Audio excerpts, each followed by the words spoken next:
Stayed alive Monday night with a crucial victory. Now, Game 6 tips tomorrow. Rob Parker joining us today. What's happening? Good morning. Good morning, Shannon. What's up? Curious what chance What's you up, give Rob? the How you doing, Warriors bro? to win this series, Rob. I give them a 0% chance of winning. Warriors, 0%. Zero. All right. And here's the reason why. As I said before this all started, Skip and Shannon, no KD, no title. And it stays the same. And everybody goes, well, they're going to go back home and they'll force a Game 7 and blah, blah, blah, blah. Let's just take a look at how they've done at home.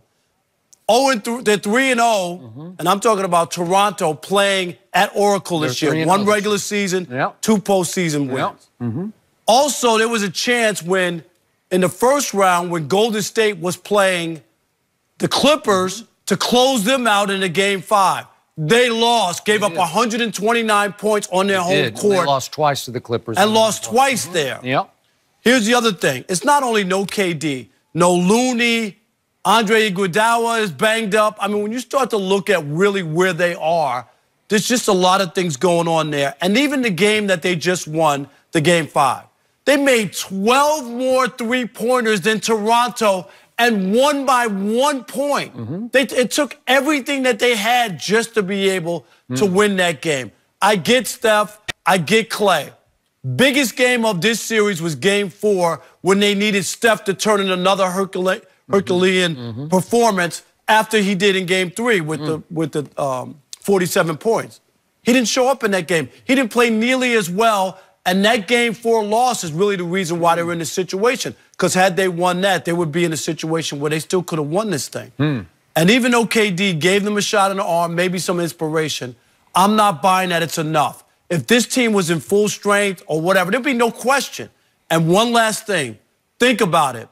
This thing should be over. Toronto, if you honestly look at the 5 games, should have won all 5. Golden State had an 18-0 run in the third quarter. If you just stem that a little bit, score a couple of baskets, they don't win that game. And in this game, Kawhi it's going crazy, right? Scores 10 points. They call a timeout, stop the momentum, and then they go away from Kawhi at the end of the game, and you let Lowry take the game-winning shot to win a championship. Sure he didn't go away at the end of the game? Because he looked like he went south. All I know is I didn't see him put up any shots, and it seemed like other guys were taking. Why didn't he go demand I just don't believe this is going to happen. My original pick was Toronto in 6. I'm sticking with it. Oh, you weren't one of those Raptor fans who stood and applauded when KD went down. No, of course not. But you know what? Fans are a little fickle in the beginning, and then they realize the seriousness of it, and I think that's when it's true. They did cheer him as he walked. Okay, Shannon Sharp, pile on. You changed your pick, I'm not gonna pile on Skip. No, I did. But that's neither here nor there. That was not what the question was about, whether or not I changed my pick. Skip, look, the Golden State Warriors have an excellent chance of winning this series. I'm going to say excellent. I'll give them you know what? I'll give them a slightly better than 0 than what Rob gave them. I'll say they have between a 7 and 10% chance. Because here's the thing. If they can win Game 6, get it back to a Game 7, and the thing that you want to happen in a Game 7 is what? You want to get to the fourth quarter, either tied or close enough that they can see you in their rear view. Because that's what the Cavaliers did to Golden State, Skip. They won Game 5, they went back home, won Game 6, and when the fourth quarter started, they were right there. And so, man, we had a 3-1 lead. The longest, Skip, here's the thing. Also, when you get an opportunity to step on someone's neck, especially in the sports analogies, you do it because you are a turned ankle or something bad happening to your star player, then all of a sudden the momentum. Because we know if Kawhi goes out for any extended, if Kawhi misses a quarter, the series is over. Because they're going to win and they're going to get that rejuvenation that we can do this. But Kawhi, sure enough, that old corn-rolled monster gonna put a stop to this tomorrow night, Skip Bayless. Really? So I don't want you to go get your hopes up real high. Think you're gonna come in here and gloat on Friday? Cause you're not. That's interesting. You're still talking about the same number 2 who down the stretch of Game 2, the final 8 minutes, he just disappeared. And the final 3 minutes and 28 seconds of Game 5 the other night in his new house, he disappeared. That should have been his game. He had it in the palm of his gigantic hand, right? Yes. And go look at what he didn't do, because he didn't do much. Game 2, that was in his house. Game 5 in his house, sorry, no. So now we come back to your points, and you made all correct points. But here's what's happening.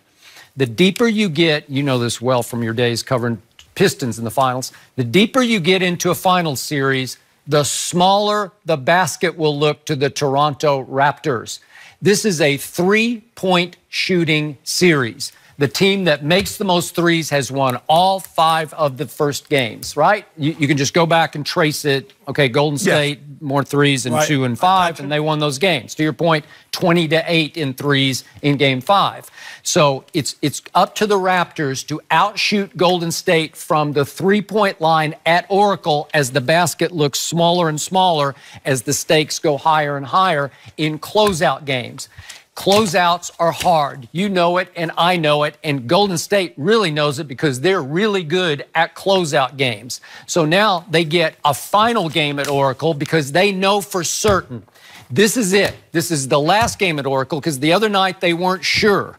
Now they know they got a shot. This is the grand finale, and they also know that there's no more waiting for Godot, as in KD, because he's gone now. And for the first time all playoff long, it's over. There's no maybe, maybe not, maybe, maybe not.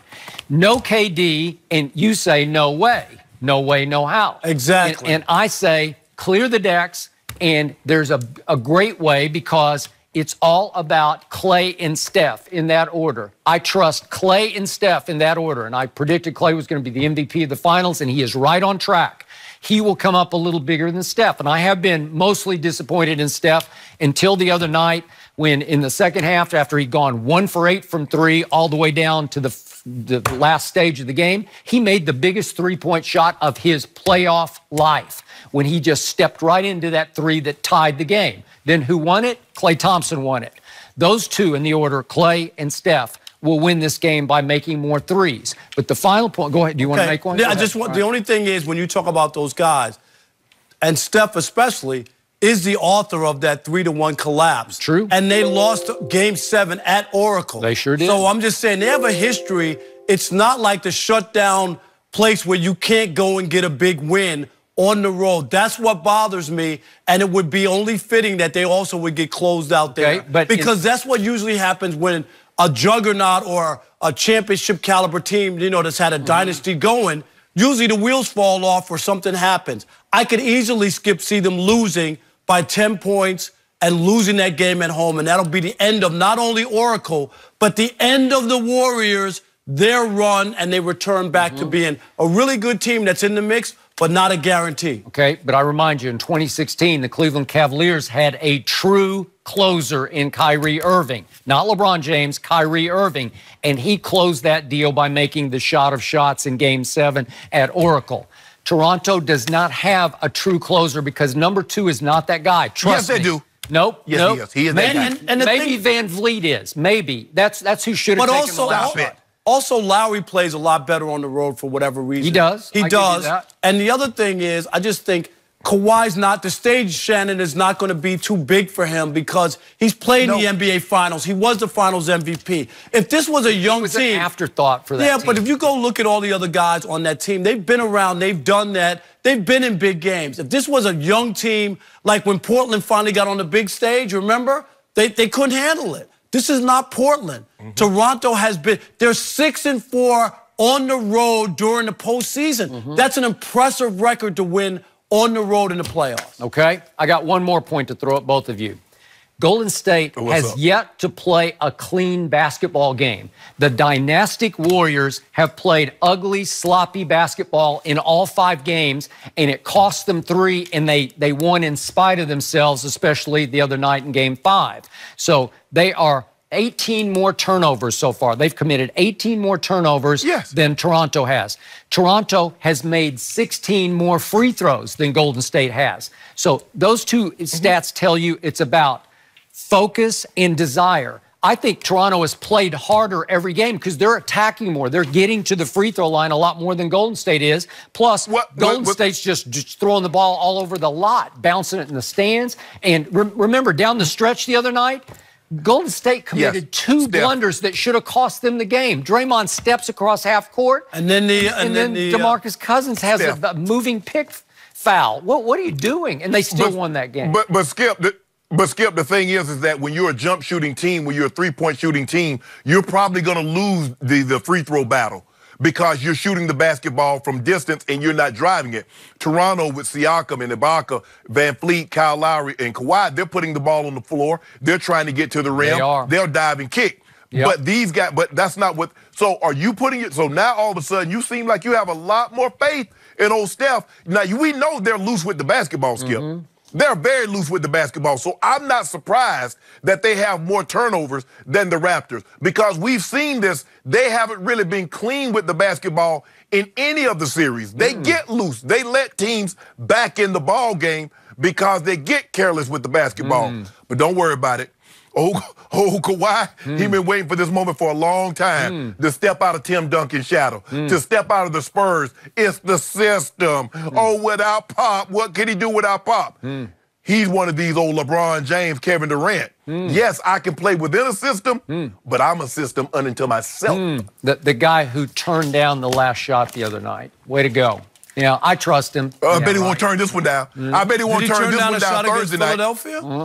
Yeah, and it bounced 4 times. Did it go in? Was it lucky? Was it lucky, Rob Parker? Yes, it was. Tom Brady's lucky. He is All not. right, gentlemen, we got to leave it here. Hard for me to believe that Golden State would lose all 3 home games in the finals, but we will find out. Go lose all 3 of them, Gene. All 3. That's what happens when a dynasty's wheels fall off. Thank you so much for being here. Or not. We really appreciate it, as always. Thanks, Jen. Coming up next, did the Warriors make a mistake playing KD the other night? We'll discuss that up next.